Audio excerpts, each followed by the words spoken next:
জিন্দা পার্ক মনোরম সৌন্দর্য এবং মনোরম পরিবেশের জন্য বেস্ট একটি জায়গা। আজকে ভিডিও থাকছে এই জিন্দা পার্ক নিয়ে সম্পূর্ণ ডিটেলস। তো কথা না বলে চলুন যাওয়া যাক।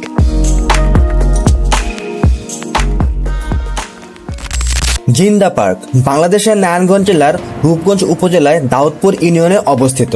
রাজধানী ঢাকা থেকে 37 কিলোমিটার দূরে নতুন স্যাটেলাইট শহর পূর্বাঞ্চলের উত্তর পূর্ব কোণে ঢাকা ইস্টার্ন বাইপাস সড়ক ঘেঁষে এই পার্কটি অবস্থিত।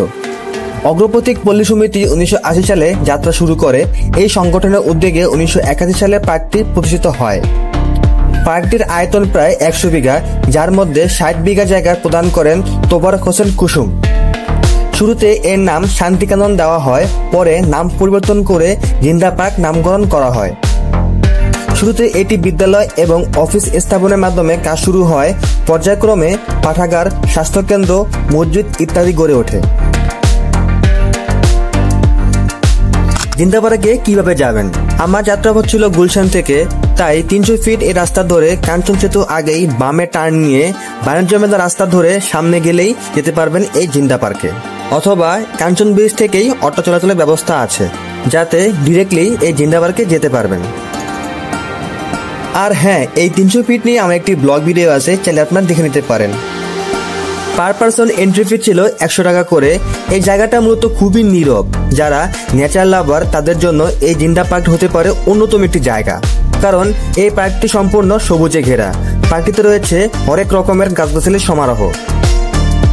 ভিতরে প্রবেশ করতে প্রথমে চোখে পড়বে মসজিদ, যেখানে সবাই ঘোরাফেরার পাশাপাশি নামাজ আদায় করতে পারবেন। নজরে আসলো বিশেষ একটি মূল্যবান লেখা, ফিরিয়ে দেওয়া সেই অরণ্য লওয়ে নগর। মানে ব্যাপারটা খুবই ডিপলি। এই পথ ধরে সামনে গেলেই মনে হবে আপনি কোনো পাহাড়ি এলাকায় প্রবেশ করছেন। তার পাশাপাশি অনেক ধরনের ছন্দ আকৃতি কথা লেখা আছে প্রত্যেকটি গাছের আঙিনায়। পার্কটির ভিতরের অনেক ধরনের খাবারের আইটেম সহ রেস্টুরেন্ট আছে, কিন্তু খুবই ব্যয়বহুল। জঙ্গলের সে সরু পথটি পার হয়ে চোখে পড়ল গ্রন্থাগারটি। ভাগ্য খারাপ হলে যা হয় আর কি, গ্রন্থাগারটা ছিল বন্ধ। তাই আর দেরি না করে 4-5টি একটু ঘুরে চলে গেলাম নেক্সট স্পটে। এরপর কিছু দূর হাঁটতে হাঁটতে চলে গেলাম মাটির তৈরি ঘর। দেখতে খুবই ভালোই ছিল। শুনেছি এই ঘর নাকি অনেকটাই ঠান্ডা। জিন্দা পার্কে টোটাল 5টি দিঘি রয়েছে, তার ভিতর 2টি ছিল খুবই আনন্দদায়ক, কারণ একটি দিঘির পথ তৈরি করা আছে সাঁকো দিয়ে এবং আরেকটিতে 2 দিকে ড্রাম বাঁশের সেতু বানিয়ে পথ তৈরি করা, যাতে দিঘির সৌন্দর্য মাঝখান থেকে উপভোগ করা যায়। আর এই দিঘির মাঝখানে গেলে সৌন্দর্য আরো বৃদ্ধি পায়। 100 টাকার বিনিময়ে সৌন্দর্য উপভোগ করার জন্য জিন্দা পার্ক বেস্ট একটি জায়গা। আপনি দেখতেই পাচ্ছেন আমি এমন একটা জায়গায় দাঁড়িয়ে আছি, চারপাশে গাছগাছালি, পুকুর, নদী, নদী বলতে পুকুরের মতোই ডোবা আকারে সৃষ্টি করা, কিন্তু জায়গাটা খুবই সুন্দর। পাকপাখালি চিকপাক কিচিরমিচির সাউন্ড, অন্যরকম একটা ভাইব, মানে সেই রকম একটা ভালো লাগতেছে। 100 টাকাতে আসলে পুরো উসুল। জিন্দা পার্কের সৌন্দর্যের সাথে সাথে আমাদের আনন্দ ছিল একটু অন্যরকম। পার্কের শেষের দিকে যেতেই চোখে পড়লো একটি গাছ, যেখানে সিঁড়ি তৈরি করা, যা মানুষ উপরে উঠতে পারবে, যাকে বলা হয় গাছের উপরে ঘর, যা বেশিরভাগ পাহাড়ি অঞ্চলে দেখা যায়।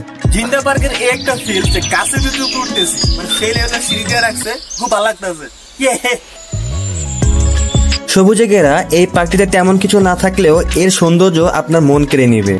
পরিবার সহকারে একটু সময় কাটানোর জন্য এই পার্কটি হতে পারে বেস্ট একটি জায়গা। অফিসিয়াল পিকনিক বা ট্যুরের জন্য এই পার্কটি হতে পারে বেস্ট, কারণ এই পার্কটির জায়গা বিশাল আকৃতির। সবাই খুব আনন্দ সহকারে এই পার্কটি উপভোগ করতে পারবেন এবং পিকনিকটাও খুব সুন্দর জমবে। সো ভিউয়ার্স, এই ছিল আজকে জিন্দা পার্কের টোটাল ভিডিও। আশা করি পার্কটির সৌন্দর্য আপনাকে ভাবিয়ে তুলেছে, তাই সবাইকে পার্কটিতে ঘুরে আসার অনুরোধ রইল। ভালো থাকুন, সুস্থ থাকুন, চ্যানেলটিকে সাবস্ক্রাইব করে বেল আইকন প্রেস করে রাখুন। দেখা হচ্ছে নেক্সট কোনো ব্লগে। সেই পর্যন্ত সবাই থাকুন রিল্যাক্স।